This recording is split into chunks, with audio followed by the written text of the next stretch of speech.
안녕하세요. 네, 반갑습니다. 살렘동산에 굉장히 오랜만에 오는 것 같아요. 제가 서해삼육 중고등학교를 졸업해서 학교 다닐 때 공차로도 몇 번 와봤고요. 또 대학교 다닐 때 이렇게 뭐 전도단에서 성경 공부하러 살렘동산에 와서 또 한 주 동안 성경도 공부하고 또 아프신 분들 이제 봉사하면서 지냈던 그런 기억이 있습니다. 그리고 우리 뒤에 계신 장로님이시죠? 우리 장로님 광천교회 학생반 담당이셨을 때 제가 학생이었습니다. 그래가지고 살렘동산 집에도 놀러 가고 그랬던 아주 좋은 추억들이 있습니다. 우리 하나님께서 세우신 이 평화의 동산에서 하나님을 위해 사역하시는 여러분들을 제 진심으로 존경합니다. 네.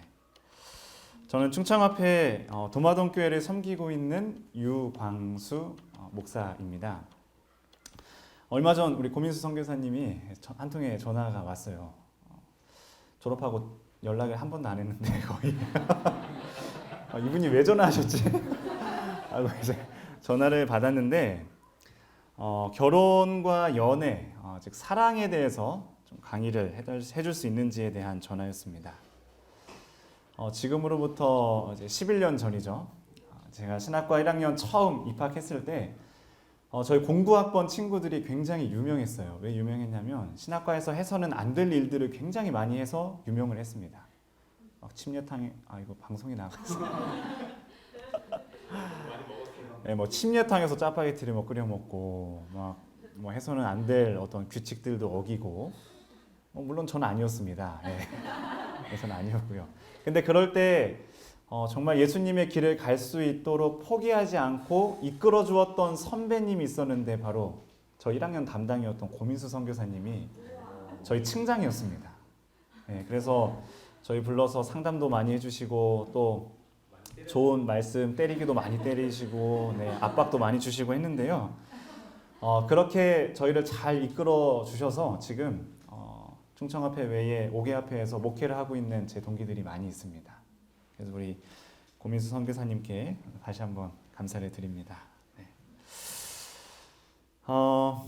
삶을 돌아보면 하나님께서 참 좋은 만남을 많이 갖게 하시는 것 같아요. 오늘 만난 우리 여러분들 너무 반갑고요. 또 긴장되고 떨리지만 함께 사랑에 대해서 우리 한번 진지하게 이야기 좀 나눠보면 좋을 것 같습니다. 여러분 사랑에 관심이 좀 많으세요? 네, 많으시죠? 다들 충청도 분이신가요? 대답을 안 하시네요. 지금 혹시 연애하고 계신 분 계신가요? 지금 연애하고 계신 분? 네. 네. 뭐 혹시 이 안에서 연애하고 계신 분 계신가요? 이 안에서? 있어요. 어디 이렇게 두 분? 여기도 있어요. 여기도 있고. 네, 우리 이제 결혼하실. 네. 네, 감사합니다. 한번 이 사랑에 대해서 같이 공감을 좀 나누면 좋을 것 같습니다. 먼저 제 소개를 좀 하겠습니다. 좀 전에 설명드렸다시피 충청앞에 도마동교회 섬기고 있는 유광수고요. 저는 31살입니다. 지금의 이제 제 와이프 저기 뒤에 앉아 있는데요. 저하고 동갑내기입니다. 네, 이름은 이솜이고 저희는 같은 대학 그리고 같은 과를 나왔습니다. 네, 그래서 신학과에서 함께 만나게 되었습니다. 저하고 제 집사람은 9년 동안 연애를 했어요. 근데 이제 그 9년이라는 시간이 단순히 어떤 연애 기간이라기보다는 이제 서로의 마음을 확인했던 시간들이 9년이라는 시간이었습니다. 네. 20살 때 좋아하는 감정이 있었고 또 아까 선교사님 말씀하신 것처럼 교제가 안 됐기 때문에 저희가 솔직히 공식적으로 이렇게 사귀는 거를 안 했어요. 네. 안 했어요. 안 하고 서로의 마음을 확인한 상태로 이렇게 지내게 되었습니다. 이제 이 이야기를 이제 앞으로 이제 쭉 해 나가도록 할 텐데요. 사실 저도 이 사랑에 대해서 아주 깊이 알지 못해요. 하지만 9년이라는 연애 시간 그리고 3년이라는 결혼 생활을 제가 하면서 느낀 하나님의 사랑 그리고 저에게 주신 어떤 사랑의 개념과 사랑의 관점들 이런 거를 좀 나누기를 원합니다. 하나님께서 말씀하라고 하신 사랑에 대해 나눌 때 각자에게 필요한 말씀이 저를 통해서 흘러가기를 간절히 기도하겠습니다. 제가 강의할 때 늘 하는 말이 있는데요. 모두에게 적용할 수 있는 게 아니기 때문에 취할 부분은 취하시고요. 저녁 식사 후에 피곤하실 테니까 피곤하시면 주무셔도 괜찮습니다. 네. 자, 오늘 내일의 강의의 큰 주제를 두 가지로 좀 나눠보도록 하겠습니다. 첫 번째는요, 한계를 극복하는 사랑이라는 주제로 이번 시간 좀 나눠보도록 하겠습니다. 그리고 내일은 배우자를 위한 기도라는 주제로 좀 내용을 살펴보도록 하겠습니다. 자, 여러분 좀 편하게 좀 공감하면서 좀 강의를 시작하도록 하겠습니다. 여러분 연애가 쉽나요? 아니요. 네, 결혼하신 선교사님도 어렵다고 하네요. 자, 그럼 사랑하는 게 쉽나요? 아니요. 사랑하는 게 쉬워요.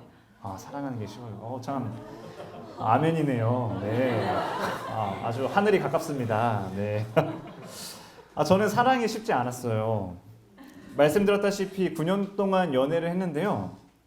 9년을 연애하면서 지금의 와이프 때문에 제가 깨지고 박살나고 그다음에 산산조각이 났습니다. 그런데 그렇게 제 마음이 뜯겨나가면서 얻게 된 것이 있는데 그게 뭐냐면 바로 사랑이었어요. 여기 한 여자 죄송합니다. 자, 여기 한 여자를 좋아하는 남자의 기도 제목이라는 글이 실제로 인터넷에 올라왔습니다. 얼마나 이 여자를 좋아하면 기도 제목을 이 남자가 인터넷에 올렸을까? 굉장히 좀 자극적인 글인데요. 어떤 내용인가 하니 좋아하는 사람과 뭘 할 수 있게 해주세요. 뭘 할 수 있게 해주세요. 스킨십을 할 수 있게 해주세요. 좋아하는 사람과 스킨십을 할 수 있게 해주세요. 이걸 누구한테 기도드리는 거예요? 하늘에 계신 하나님께. 다들 이렇게 웃는 남자들이 있는데 한 번쯤 이런 기도 제목 하지 않았나요? 네. 여러분 연애를 위해 그리고 배우자를 위해 어떠한 기도를 하고 계십니까? 지금의 남자친구, 여자친구, 미래의 배우자를 위해 어떤 기도를 하고 계신가요? 여기 인터넷에 올라온 남자의 기도 제목은 실제로 삼육대학교 신학과 3학년이었던 저의 기도 제목이었습니다. 실망한 표정 좋지 않아요. 자, 무시하는 표정 안 돼요. 네, 안 돼요. 네. 자, 여러분 연애할 때, 사랑할 때 한계를 느끼신 적 있으신가요? 한계. 그리고 앞으로 연애하실 때 이 한계를 여러분들이 다 마주치실 것입니다. 근데 중요한 건 어떨 때 이 한계를 우리가 느끼냐는 거예요. 저는 지금의 와이프를 20살인 2009년 삼육대학교 신학과에서 처음 만났어요. 이게 제 집사람 사진이에요. 1학년 때. 처음 이제 제 와이프를 보고 느낀 첫 번째 감정은 진짜 조그맣다. 키가 150이 안 돼요. 148. 저하고 30cm 차이가 납니다. 일단 여기서 한계가 맞죠. 너무 키가 작다. 이 친구로 지내다 보니 처음엔 이제 그런 감정이 없었겠죠. 근데 만나다 보니 감정이 마음에 느껴졌습니다. 내가 이 여자에게 뭐가 있구나. 호감이 있구나. 그런데 이 여자를 좋아하고 얼마 지나지 않아서 이제 한계가 찾아오죠. 어떤 한계인가? 아까 고민수 선교사님이 말한 한계예요. 그 당시 신학과 1, 2학년은 이 예수의 길이 우리의 길, 영성 있고 실력 있는 신학도라는 슬로건으로 이제 신입생들에게 다른 길로 빠지지 말고 다른 데 신경 쓰지 말고 공부해라. 영성 쌓아라. 영어 공부해라. 이 굉장히 관장님이 강조하셨어요. 그래서 연애 활동을 금지하고 계속해서 감시하던 분이 있는데 바로 저분이었습니다. 부평교회에서 여자친구하고 길 가면 되지 왜 저를 발견해가지고 층장이었기 때문에 신입생들의 연애 활동을 다 감시했어요. 근데 걸린다 그러면 갑자기 방에 내선 전화로부터 전화가 옵니다. 나 누구 교수인데 내 방으로 오게 하면 이제 F학점 나오는 거예요. 실제로 그랬었습니다. 그래서 저희가 공식적으로 안 사귀었습니다. 네. 왜냐하면 서로의 이제 마음을 알고 그 상황이 안 됐기 때문에. 자, 이 한계를 제가 처음에 마주했을 때 전 주저하지 않았어요. 대신 한계를 끌어안기 위해 내가 해야 할 일을 포기하지 않고 이 한계를 끌어안기로 결심했습니다. 그건 뭐냐면 내가 영성을 쌓아야 될 일을 하고 내가 실력을 쌓아야 될 것을 하는 것. 그것을 하면서 저는 이 연애를 하면 안 된다는 한계를 처음으로 끌어안아 봤어요. 내가 이 여자를 좋아하는 감정이 연애를 못하게 하는 것 때문에 이 감정을 내려놓는 게 어렵더라고요. 그래서 이 마음이 내가 얼마나 갈지는 모르겠지만 이 한계를 내가 있는 상황에서 끌어안아보자. 그래서 제가 이 한계를 끌어안게 되었습니다. 그러면서 계속 기도했어요. 우리의 만남이 하나님의 뜻인지 기도를 많이 했습니다. 정말 많이 했어요. 그리고 서로 이야기한 것은 우리가 공식적으로, 정식적으로 그리고 떳떳하고 당당하게 사귈 수 있을 때까지 우리가 이 마음을 서로 간직하자. 그때부터 저희는 정말 서로 좋아한다고 이제 고백했고 36동 오야뽕에서 만나 함께 기도하는 시간을 많이 가졌습니다. 그리고 우리의 만남이 하나님의 뜻과 일치되기를 기도했습니다. 그렇게 2년이 지났습니다. 우리 남자들에게 뭐가 오죠? 네, 군대. 2년. 그때 저는 이런 생각을 했어요. 군대 가기 전에. 떨어져 있는 2년 동안 서로의 감정이 변하여 나를 좋아하는 감정이 여자가 변해서 떠날 여자라면 나중에 더한 어려움이 있어도 이 여자는 뭐 한다? 떠난다. 그러니 2년의 시간 동안 마음을 서로 이제 공유는 하겠지만 만약에 변해서 떠나더라도 아쉬워하지 말자. 그렇게 해서 떠날 여자라면 더 큰 어려움 못 버티고 아마 떠날 것이다. 물론 저한테도 동일하게 적용을 했습니다. 그렇게 저희 앞에 두 번째 한계, 2년이라는 긴 공백의 한계를 이제 마주하게 되었죠. 그리고 지금처럼 우리는 한계를 극복을 했습니다. 그리고 2013년 이제 제가 3학년이 되었습니다. 근데 그때까지 이제 서로의 마음이 변하지 않았어요. 참 감사하게도. 그렇게 하나님께서 짝지어 주신 인연임을 조금씩 확신해 갑니다. 이제 드디어 우리가 하나님 앞에서 진심으로 당당하게 사귈 수 있구나. 저희가 제일 먼저 한 게 뭘까요? 네, 맞습니다. 근데 이게 진짜 어떤 형식으로 하는 게 아니라 저희가 같이 기도를 했어요. 네, 그 순간 허락을 구하며 감사의 기도를 했습니다. 그런데 중요한 건 그 다음에 또 한 것이 하나 더 있어요. 그건 뭐냐면 서로의 부모님에게 말씀을 드린 거예요. 저는 지금의 제 와이프의 부모님에게 카톡을 보내요.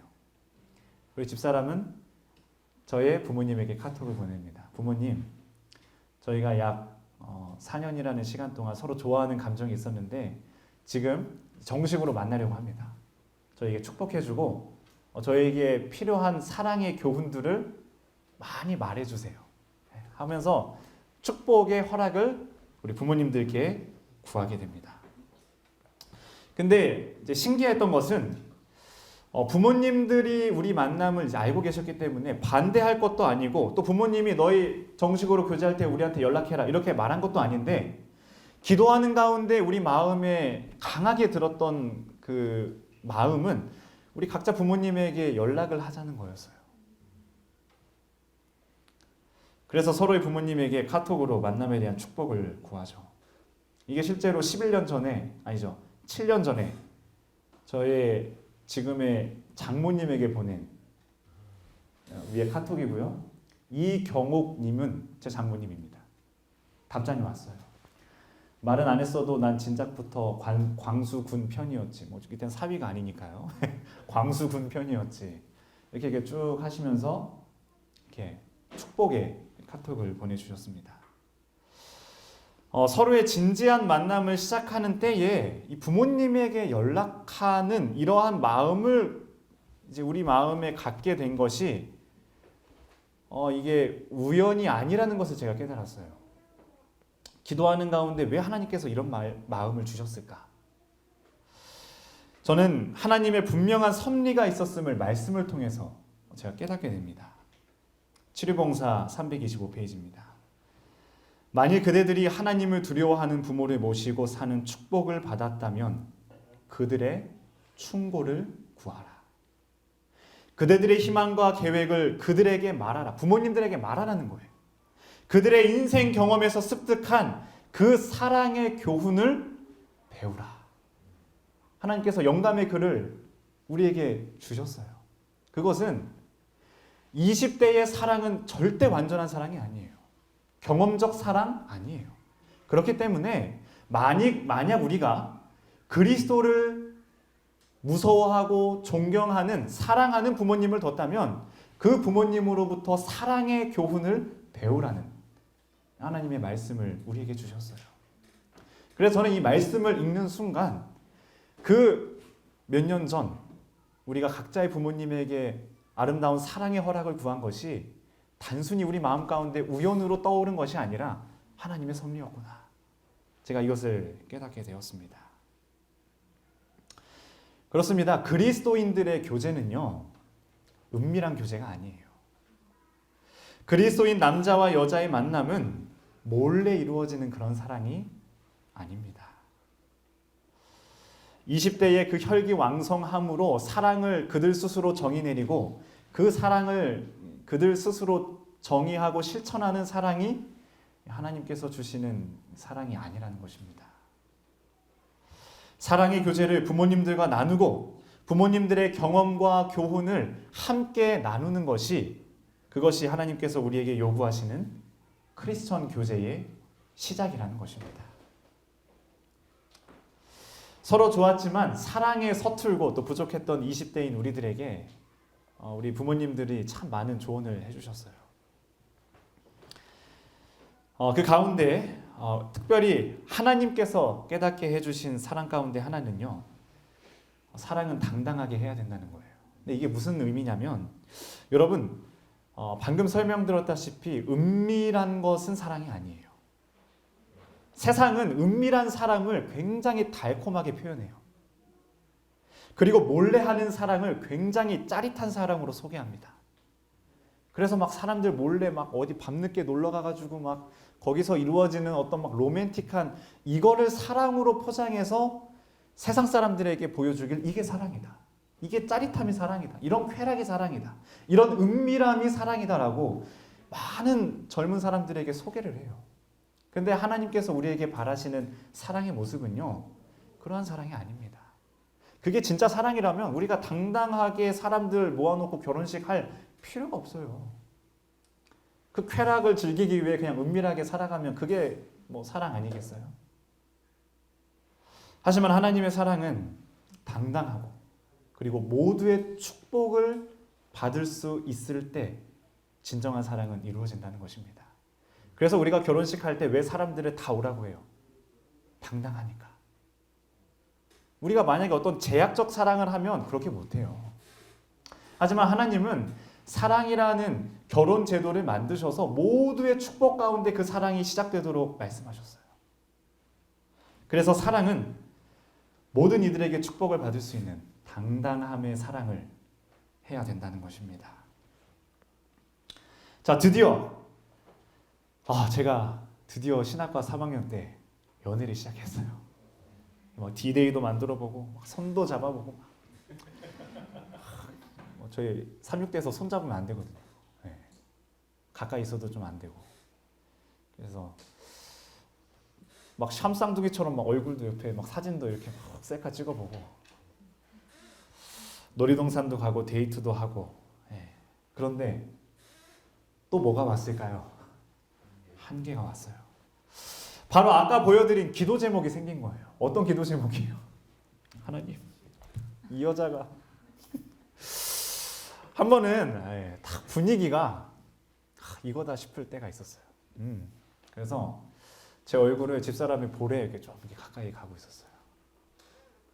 근데 갑자기 여자친구가 말해요. 뽀뽀는 왜 하는 거냐? 갑자기 이런 얘기를 해요. 뽀뽀는 왜 하는 거냐? 그런데 그 다음 질문이 더 가관이에요. 아담과 하와도 뽀뽀를 했냐? 그러니까 이게 뭐예요? 자기는 뽀뽀를 원한다요? 안 원한다는 거. 저한테 진짜 이렇게 말을 해요. 아, 부담 뭐 교수예요. 성경 어디에 뽀뽀를 뭐 하는 게 어디 나와 있냐 이런 얘기를 하고 뭐 예언의 신 구절을 대라 이렇게 얘기하는 거예요 저한테 실제로. 굉장한 한계가 찾아왔습니다. 제가 왜 기도하는지 알겠죠 여러분? 제 기도가 뭐 큰 걸 바라고 한 게 아니에요. 예, 큰 걸 바라고 한 게 아니에요. 예, 뭐 그러면서 뭐 얘기하는 게 뭐 영화 따라하지 마라, 뭐 무드 잡지 마라. 속으로 뭐 이런 사람이 다 있지. 진짜 전혀 엉뚱한 곳에서 한계에 부딪혔습니다. 정말 어려웠어요. 뭐 이건 스키 뭐 어깨 동무도 굉장히 뭐 부담스러워하고. 그래서 와이프는 이 스킨십에 관해서 갑자기 연구를 하기 시작합니다. 그래서 막 예언의 신도 읽어보고요. 그 다음에 막 그 당시 센세이션을 막 일으켰던 예스 데이팅, 노 데이팅 막 이런 책도 찾아서 읽어보고 선배들에게 막 좀 조언도 구하고. 그 다음에 이제 더 중요한 것은 제 아내가 한계를 정해줬어요. 그건 어떤 한계였냐면 내 마음의 문을 여는 게 아니라 제 마음의 문을 닫는 거였어요. 네. 마음의 문을 닫아버리는 거. 네. 그렇게 해결이 되어 갔습니다. 그리고 잘 이겨나갔죠. 근데 더 놀라운 것은 이 스킨십에 대한 거부감은 결혼 때도 나타났습니다. 자, 이제 막 하객의 축복을 받으면서 이제 사진 작가 자 우리 신랑 신부 뽀뽀 해주세요 하는데 표정이 지금 그래서 참 공교롭게도 사진 이게 결혼식 날 찍힌 사진이에요. 저는 이제 뽀뽀 하려고 여보 사랑해 하는데 이제 참 정말 환장하죠. 여러분 사랑할 때 기쁨과 행복만 있는 것이 절대 아니에요. 로맨틱한 감정만 우리 가운데 충만하지 않습니다. 결혼해도요 계속 한계가 와요. 계속 한계가. 근데 여러분 이 한계라는 말은 어떤 극한의 상황을 의미하는 게 아니에요. 극한의 상황. 단순히 나와 조금 다른 취미 그리고 가치관 그 다음에 이런 데서 나타나는 어떤 스킨십에 대한 이해 그 다음에 가고자 하는 방향 그리고 또 하나는 우리가 갖고 있는 신앙이 때로는 한계가 될 수도 있어요. 사람마다 그 한계는 다 다르고요. 다른 부분에서 그러한 한계들이 우리에게 다가옵니다. 한계를 느끼려고 연애를 하는 게 아닌데 내가 이런 고민하려고 연애하는 게 아닌데 라는 생각을 연애할 때 분명 갖게 됩니다. 이거 무슨 계단처럼 한계를 극복하면 또 다른 한계가 오고 또 다른 한계가 계속해서 오게 됩니다. 제 앞에 나타나는 한계는 이제 계속 이어집니다. 이제 졸업을 앞두고 저의 계획은 이제 2015년에 졸업을 하고 충청화폐로 목회를 나오는 거였어요. 이제 목회를 나와서 안정적으로 제가 직업도 갖고 또 하나님의 사역을 하고 또 가정도 꾸리는 그런 어떤 안정적인 계획을 가지고 있었습니다. 그런데 이 중요한 시기에 여자친구가 이렇게 저한테 이야기를 해요. 나랑 어디 가자? 필리핀 가자. 근데 이게 사실 나랑 필리핀 가자가 아니었어요. 나 필리핀 간다. 너 같이 갈래? 이렇게 이야기를 했어요. 이제 본인은 해외 선교가 너무 하고 싶어서 간다는 거예요. 근데 이제 저한테 그런 제안을 했던 가장 큰 이유는 이제 방금 설명드렸다시피 저도 그렇고 제 집사람도 그렇고 이제 신학과 출신이다 보니까 각자 맡은 교회가 있어요. 근데 제 와이프는 서중환합회, 저는 충청합회. 그렇다 보니 한 교회에서 같이 사역을 한 번도 못 하는 거예요. 그래서 고민하다가 이제 집사람이 이제 생각해낸 게 우리가 해외에 가면 같은 곳에서 사역할 수 있겠구나. 그 한계를 뛰어넘을 수 있겠구나. 하고서 이제 필리핀을 간다라고 이야기를 한 거예요. 근데 저는 필리핀을 가려면 단순히 저의 이해관계만 해결되면 필리핀에 갈 수 있는 상황이 아니었어요. 왜냐하면 저를 바라보시는 부모님, 저희 할머니, 그리고 할아버지, 또 저를 맡고 있는 담임 목사님 하나같이 다 하는 얘기가 저를 이해 못한다는 거였어요. 왜 굳이 필리핀 가냐? 안정적으로 빨리 목회 나와라. 가정 꾸려라. 큰 고민이 됐습니다. 스펙타클한 한계가 이제 계속 오게 되죠. 다른 사람들의 시선도 점점 부담스럽게 느껴지게 되고요. 오랜 연애 끝에 이제 결혼을 기다리시는 부모님이 이제 가장 좀 마음에 걸렸습니다. 그리고 심지어 여러 목사님들이 저한테 전화를 해서 반대를 했어요. 가지 마라. 무모하다. 1년도 아니고 2년? 너무 좀 의미 없는 시간을 보내는 것 같다. 이렇게 이야기를 했습니다. 그리고 많은 거를 너가 포기해야 된다. 자, 우리 여러분이라면 어떻게 하시겠어요? 남자친구가 2년 동안 떠나재요. 여자친구가 떠나재. 가실 수 있겠어요? 다 내려놔야 돼요. 내가 지금까지 했던 거 다 내려놓고 2년이면요 이제 전도사를 나가면 그게 다 또 목회시험 점수도 연관되고 또 어떤 나의 사역의 어떤 그런 발자취, 그 다음에 내가 경험해야 될 것들, 한국에서 경험해야 될 것들 다 내려놓는 거예요. 굉장히 큰 이제 한계가 왔습니다. 그때 제가 하나님께 기도를 하죠. 제가 그때 한계 앞에서 하나님께 기도하면서 이제 깨달은 게 있습니다. 하나님께서 이제 하나님께 기도를 하면요, 하나님께서 갑작스럽게 상황을 바꿔주시거나 놀라운 이적을 통해서만 우리에게 응답하시지 않는다는 거예요. 우리는 이적, 하나님의 응답하면 홍수, 홍해가 갈라지고 엘리야가 보인, 엘리사가 보인, 예수님이 보인 이런 이적들만 생각하는 경향이 있는데 하나님의 이적은 반드시 어떤 놀라운 것이 아니어도 하나님의 이적, 하나님의 응답은 우리에게 주어집니다.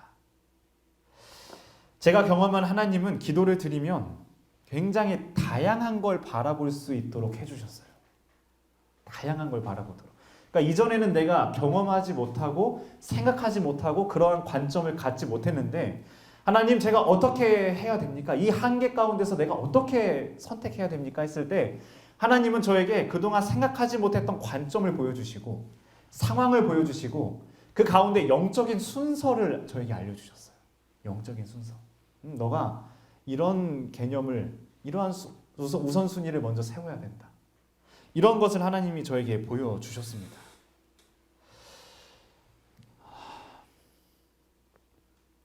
그리고 또 하나 계속 제 마음 가운데 드는 건요, 내가 왜 이렇게 힘들게 사랑을 해야 될까? 한계가 너무 많이 부딪히니까 힘든 거예요. 내가 왜 이렇게 어려움을 느끼면서 이 여자하고 만나려고 할까? 그때 사람들은 이제 두 가지 감정을 느끼게 됩니다. 첫 번째는요, 헤어져야겠다. 그 두 번째는요, 해결해야겠다. 그래서 저는 이 두 가지 기로에 서게 됩니다. 해결을 할지, 헤어져야 할지. 그때 저는 해결을 해야겠다는 결심을 했고요. 함께 2년이라는 사역을 필리핀에서 하기로 소미하고 이야기하고 또 부모님께도 말씀드렸습니다. 우리가 영화나 드라마 같은 걸 볼 때 어떠한 아주 위급할 때 딱 선택하면 갑자기 강의 시간에 다 제쳐두고 혼자 나가잖아요. 근데 여러분 그거는 진짜 바람직한 생각이 아니라고 생각해요.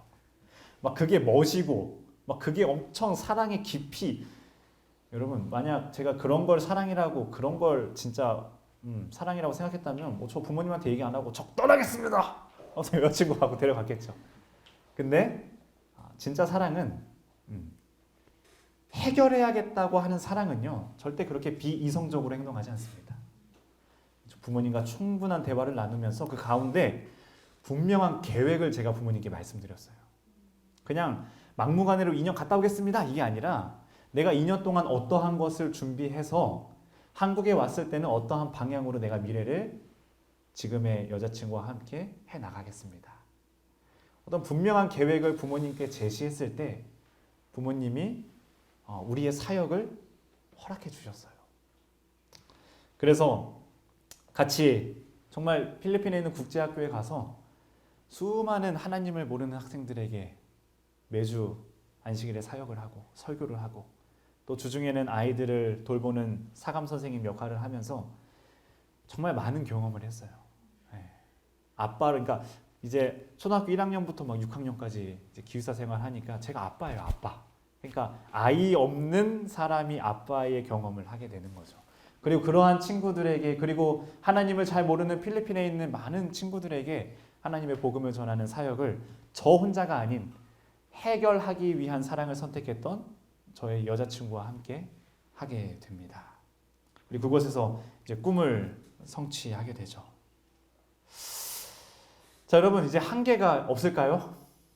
2년 뒤 이제 2년이라는 시간이 쏙 지나가고요. 이제 저는 나와가지고 이제 목회 나가야겠다 이제 생각을 했어요. 그런데 그 생각은 정말 단순한 생각이었습니다. 또 한계가 왔어요. 무슨 한계냐면 정말 한계가 많죠. 저와 결혼해서 이제 사모가 돼야 되는데 본인이 목회를 하겠다는 거예요. 그래서 이제 뭘 결정해야 되냐? 내가 사부가 될 거냐? 아니면 저기 앉아있는 저 사람이 사모가 될 거냐? 아니, 여러분 지금 웃잖아요. 저희가 이거 가지고 정색하면서 1년을 해결을 못 봤어요. 이 이야기만 나오면 서로 신경이 곤두서는 거예요. 왜냐하면 저도 미래가 뚜렷하고 제 집사람도 목회에 대한 소신이 굉장히 뚜렷했기 때문에 제가 제 입에서 사모 하면은 그냥 막 사모라는 말도 꺼내지 거의 못할 만큼 아주 강한 어떤 목회에 대한 꿈이 있었습니다. 그래서 누가 목회를 나갈 거냐라는 이 문제 때문에 거의 1년 동안 저희가 타협점을 찾지 못했어요. 그래서 제가 한 번은 그랬어요. 집사람한테, 여보가 아니죠 그때는. 소미야, 나는 내가 사부가 될 수도 있어. 내가 사부가 될 수도 있어. 하지만 나도 아직은 내 목회의 꿈을 포기하지 못하겠다. 우리가 아직 이렇게 타협점을 못하니 한국에 가서 서로 또 전도사를 하면서 우리가 기도하며 우리 한번 또 이 한계를 끌어안아 보자. 이렇게 이야기를 합니다. 하나님의 뜻에 맡기기로 하고 이제 나와가지고 휴가 나와서 저희 실제로 목회 시험을 같이 봤어요. 동중원 앞에. 그래서 저도 기호 몇 번으로 면접 보고요. 제 집사람도 목회 시험에 기호 몇 번으로 해서 면접 다 봤습니다. 그래서 둘 다 떨어졌죠. 이게 하나님의 뜻이었어요. 둘 다 너희 아직 준비 안 됐어. 떨어져! 해가지고 보기 좋게 떨어졌습니다. 같이. 자, 그 다음에 이제 그때가 이제 필리핀에 간지 이제 1년째 될 때 나와가지고 목회 시험을 보고 다시 필리핀 들어갔거든요. 그 다음에 이제 두 번째 목회 시험을 준비를 하면서 필리핀에 나올 준비를 저희가 하게 됩니다. 근데 이제 한계가 왔어요. 무슨 한계냐? 엄청나게 지금의 와이프가 진짜 별명이 작은 거인이었어요. 진짜 밤잠 안 자면서 열심히 사역했던 친구인데 여자친구의 몸이 갑자기 이상해지는 거예요. 예전부터 조금씩 문제가 되었던 목 부분에 있는 염증이 점점 커지게 돼서 약 8cm가량 커졌어요, 혹이. 그래서 이제 이게 외부 돌출이 돼가지고 옛날 사진을 보면 이제 혹이 이 정도까지 이렇게 튀어나오게 됩니다. 필리핀에 있을 때 그게 굉장히 심해졌고 휴가 나왔을 때 검진을 받았을 때는 악성이 아니기 때문에 일단 약으로 줄여보자 했는데 이제 갑상선 쪽에 문제가 있기 때문에 굉장한 피로감에 시달리는데 계속 사역을 해야 되니 이게 과다하게 커지게 된 거죠. 그래서 실제로 필리핀에 있을 때 아주 수십 번 응급실에 실려갔습니다. 과로로 쓰러지고 막 엄청난 이 두통과 열로 인해서 굉장히 힘든 시간들을 많이 보냈습니다. 머리부터 발끝까지 온몸에 수포가 나서 누워서 자지도 못하고요. 살이 급격하게 빠지고 이유 없이 계속 쓰러졌습니다. 그리고 28살에 이제 갑상선 암 선고를 받게 됩니다. 이런 시련을 저희가 극복하기에는 저희가 굉장히 어렸어요. 이제 갑상선 암 하면은 이제 사람들이 흔히 착한 암 이렇게 표현을 하는데요. 저희도 실제로 그렇게 이해를 해서 필리핀에 나오자마자 이 갑상선 8cm짜리 종양을 다 슬라이스로 잘라서 꺼내는 수술을 하게 됩니다. 그런데 이 종양을 떼내는 과정에서 그 후에 저희가 알게 된 사실은 이 집사람의 암은 이제 흔히 이야기하는 착한 암이 아니라 굉장히 악성암이었어요. 이제 갑상선 암이 착한 암이 90%라면 한 5%가 아주 굉장히 악한 암인데, 이 암은 희귀한 암은 생존율이 반으로 줄어들어서 전이와 재발이 계속 반복되고 이게 혈액을 타고 암이 이제 돌아다녀요. 그렇기 때문에 언제 뼈에 가서 암이 전이될지, 언제 뇌에 가서 암이 전이될지 모르는 상황이었어요.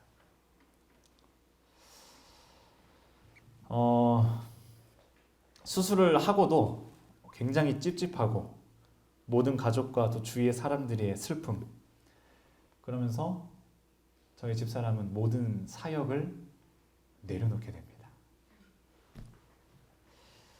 그 상황에서 저희는 또다시 이제 한계를 뛰어넘기로 하죠. 바로 이제 결혼을 결심합니다. 근데 이제 저희 할머니가 반대하죠. 우리 손자하고 결혼하려면 암 다 낳고 와라. 저희 할머니가 굉장히 야속했어요. 저렇게 말씀하실까? 또 한편으로는 저희 어머니도 암이셨거든요. 그러니까 이제 며느리, 손녀 며느리까지 다 암을 맞이하는 또 할머니 입장에서 그 마음이 충분히 이해가 되긴 했습니다. 하여튼 많은 사람들의 이제 걱정을 뒤로 하고 저희가 2018년에 결혼을 했습니다. 그런데 결혼을 하고도 저는 충청도에서 전도사로 있었고요. 와이프는 서울에서 병원을 다니느라 또 1년 동안 떨어져 지냈어요. 와이프는 1년 동안 서울에 있어서 깨 볶아지고 그냥 이런 시간 1년인데 다 떨어져 있었죠. 드디어 이제 와이프 몸에 모든 암세포가 사라져서 이제 병원에 안 와도 된다는 소식을 저희가 얻게 되었어요. 결혼하고 나서. 그래서 저희는 이제 같이 살게 되었습니다. 2년 차부터 이제 같이 살게 되었어요. 그게 작년 1월이었습니다.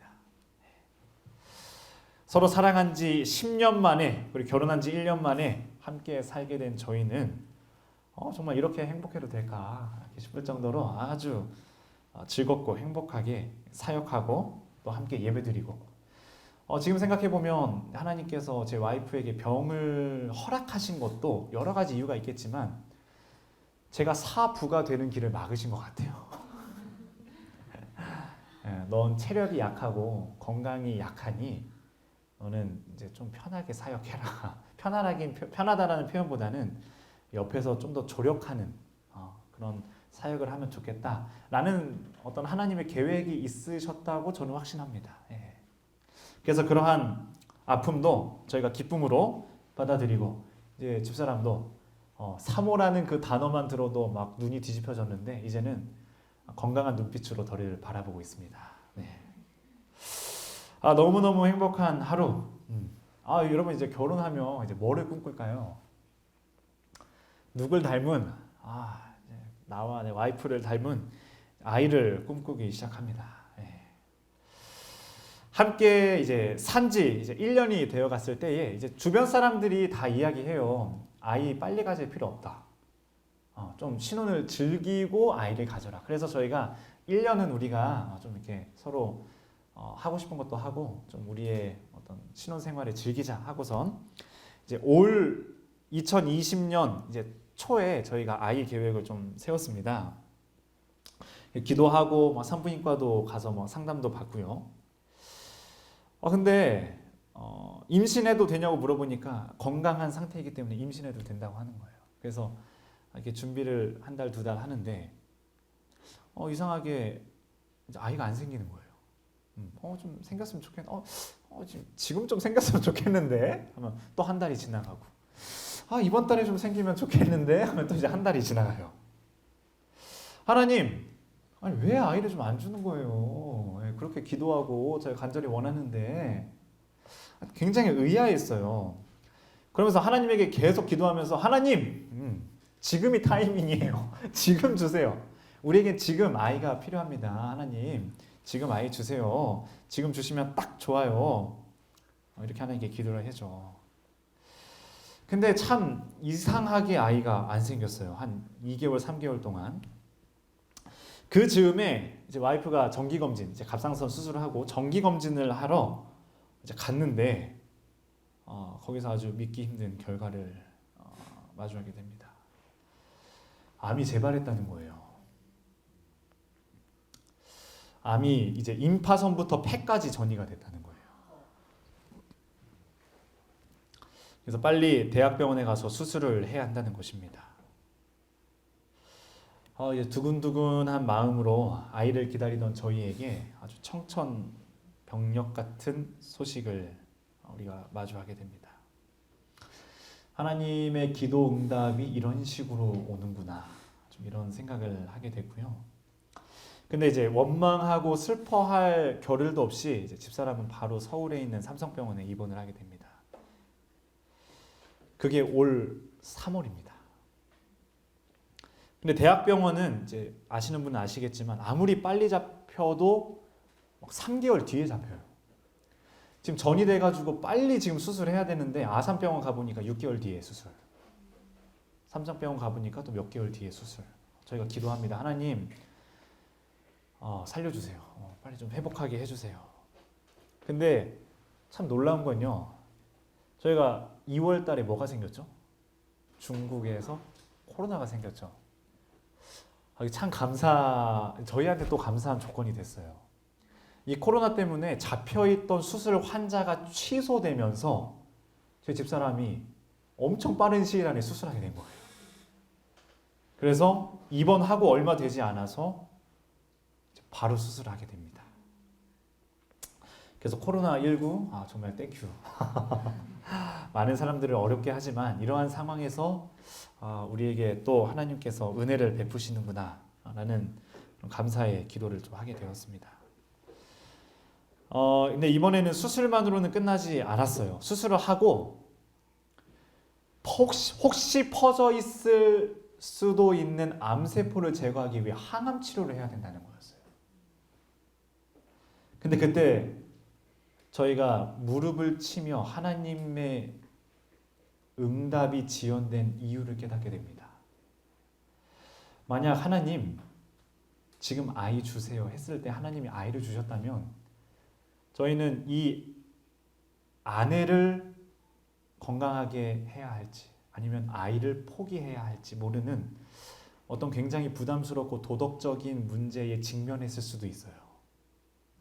근데 그때 저희가 또 느낀 것은 하나님이 아이를 안 주신 이유가 있었구나. 만약 아이를 주셨다면 우리 가족에게 얼마나 큰 어려움이 있었을까. 그래서 하나님의 응답은 늘 때가 있다는 것을 제가 확신하게 되었습니다. 하나님의 응답에는 때가 있다. 그래서 이제 수술을 받은 후에 이제 집사람은 또다시 저하고 떨어지게 돼요. 저기 에덴 요양병원에서 지내게 되면서 대전에 있는 저는 이제 왕복 6시간의 거리를 이제 일주일에 거의 한 번씩 이제 왔다 갔다 하면서 저는 홀로 대전에 있게 됩니다.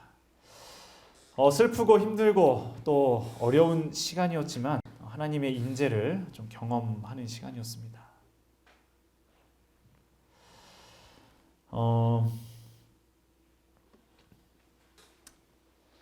그렇게 길고 긴 언제까지 이어질지 모르는 투병 생활로 인하여 헤아릴 수 없는 슬픔과 또 그런 시간을 보내는 중에 저희가 또 뭐를 마주할까요? 한계를 마주합니다. 근데 여러분 제가 한계를 마주할 때 느낀 것 또 하나는 이 한계를 이기는 것은 함께다.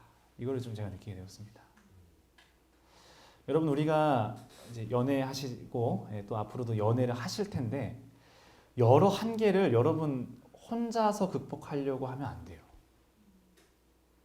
하나님과 함께 해야 되고요. 그 다음에 사랑하는 내 동반자와 함께 해야 돼요. 나 홀로 함께 하지 않고 나 홀로 한계를 넘으려고 하고 이겨내려고 하면 이렇게 삐뚤어집니다. 어려워지고요. 굉장한 시험에 당하게 됩니다. 그래서 한계를 이기는 것은 함께 할 때다 라는 것을 제가 아주 강하게 깨닫게 되었습니다. 이제 이러한 아픔까지 이제 다 겪고 나니까 이제 저는 거의 정말 해탈했습니다. 지금 이제 어떠한 어려움, 어떠한 한계가 와도 나는 지금의 사랑하는 와이프와 함께 이 한계를, 그리고 우리 사랑하는 하나님과 함께 이 한계를 극복할 수 있겠구나. 사랑은 그런 것 같아요. 예. 한계를 처음 그 어려운 한계를 뛰어넘으면 그 다음 한계는 함께 하면서 뛰어넘을 수 있다는 것입니다. 한계를 마주할 때 슬픔과 어려움, 막막함보다는 서로 어떻게 하면 해결할 수 있을까? 또 어떻게 하면 서로 더 사랑할 수 있을까? 라는 생각을 하면서 사랑의 전진을 해 나가는 것입니다. 그리고 그것이 진정 우리를 향한 하나님의 사랑이라는 것을 깨닫게 됩니다. 요한복음 13장 1절에 우리가 너무나 잘 알고 있는 성경절이죠. 좀 같이 한번 읽어볼까요? 시작. 예수께서 자기가 세상을 떠나 아버지께로 돌아가실 때가 이른 줄 아시고 세상에 있는 자기 사람들을 사랑하시되 끝까지 사랑하시니라. 제가 예전에는 이 끝까지 사랑하시니라, 끝까지 오케이, 우리 죽을 때까지 사랑하시는구나, 그냥 이렇게만 이해하고 받아들였는데요. 제가 이러한 한계를 많이 경험하면서 느낀 것은 예수님은 우리를 사랑하시면서 어떠한 한계에 마주치셨을까? 나라는 죄인을 사랑하시기 위해 예수님은 어떠한 한계를 마주했을까라는 생각을 많이 했습니다. 여러분, 내 자신 되돌아보면 너무 부족함 많잖아요. 근데 하나님은 그러한 우리의 가치관과 우리의 사상과 신앙과 사랑, 이러한 모든 차이를, 이러한 한계를 끝까지 사랑하시느니라 이 말씀을 통해 내가 너희의 한계 내가 다 그냥 끌어안고 너희 사랑할게, 이 의미예요. 너희가 어떠한 모습일지라도 내가 너희의 그러한 모습이 나에게 있어서 한계가 되게 하지 않을게. 너희가 가지고 있는 많은 연약한 부분들의 한계, 그거 내가 다 끌어안을게. 그리고 우리 함께 그 한계를 넘어가자. 함께 넘어가자. 이것이 예수님께서 말씀하신 끝까지 사랑한다는 말의 의미라는 거예요. 여러분, 사랑이 바로 예수님이시죠. 예수님의 사랑은 마찬가지로 한계를 끌어안는 사랑입니다. 한계를 넘어가고 한계를 이겨내고 한계를 극복해 나가는 사랑이 바로 예수님께서 우리에게 보여주신 사랑이십니다. 심지어 너희가 나를 사랑하지 않을지라도, 너희가 나를 잊을지라도, 너희가 나를 버릴지라도, 너희가 나를 죽일지라도 나는 너희를 끝까지 사랑한다. 우리에게 주신 사랑, 그런데 우리는 그 예수님의 사랑을 어떠한 조건으로 생각할 때가 많이 있습니다. 이제 저는 말씀을 좀 마무리하면서요, 우리는 정말 조그마한 한계가 와도 힘들어하고 지쳐하지만 우리 예수님은 우리 각자의 약점과 부족함, 그리고 우리의 깐깐함까지 다 사랑하시는 분이십니다. 예수님의 그 끝없는 사랑을 깨달으면 아마 우리가 앞으로 누구를 만나야 할지, 그리고 누구를 만나면서 어떠한 한계에 부딪혔을 때 우리가 어떠한 마음을 가져야 할지를 아마 알게 되실 거예요. 그리고 그 한계를 우리가 어떠한 관점으로 이겨나가야 할지, 그리고 누구와 함께 해결해 나가야 할지를 아마 우리가 깨닫게 될 거라 확신합니다. 하나님께서 우리를 끝까지 사랑하신 것처럼 하나님을 우리도 끝까지 사랑하고 또 적극적으로 사랑할 수 있도록 우리 마음을 하나님께 드리면 좋겠습니다.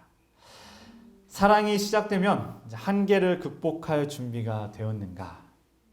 내가 내 마음과 인생을 다해 그 사람을 사랑할 준비가 되었는가? 하나님과 함께 사랑하면 완전하지는 않아도 함께 행복할 수 있는 사랑을 저와 여러분이 할 수 있을 거라고 확신합니다.